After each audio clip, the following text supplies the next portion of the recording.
అందరికీ నమస్కారం. నా పేరు సోనియా. నేను కేజీబీవీ భీమినిపట్నంలో 9వ తరగతి చదువుతున్నాను. ఈనాటి ముఖ్యాంశం: మూడో పథకంపై మను భాకర్ గురి. భారత్ యువ షూటర్ మను భాకర్ పారిస్ ఒలింపిక్స్లో ముచ్చటగా 3 పథకాన్ని గురిపెట్టింది. ఇప్పటికే ఒలింపిక్స్లో 2 పథకాలు సాధించిన మను మరో విభాగంలోని ఫైనల్కు దూసుకెళ్లింది. షూటింగ్లో మహిళలు 25 మీటర్ల పిస్టల్ క్వాలిఫికేషన్ పోరులో టాప్ 2లో నిలిచి తుది పోరుకు అర్హత సాధించింది.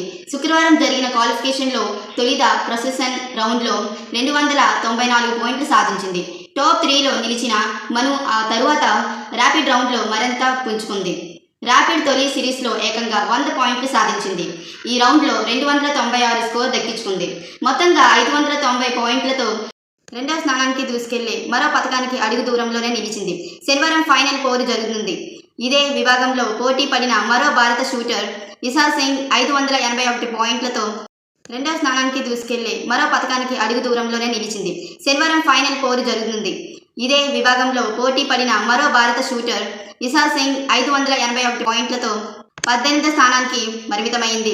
శనివారం జరిగిన ఫైనల్ స్కోరుల్లో మను భాకర్ పథకం సాధిస్తే ఈ ఒలింపిక్స్లో హెట్రైట్ పథకంతో సరికొత్త హెట్రైట్లు లెక్కించనుంది.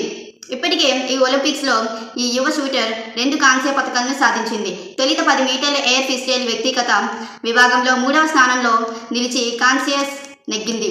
ఆ తర్వాత మరో షూటర్ శరత్ జోత్ సింగ్తో కలిసి 10 మీటర్ల మిక్స్ డబుల్స్లో కాంస్య పథకం సాధించింది. ఒకే ఒలింపిక్స్లో 2 పథకాలు సాధించిన తొలి మహిళా క్రీడాకారిణిగా చరిత్ర సృష్టించింది. ధన్యవాదములు.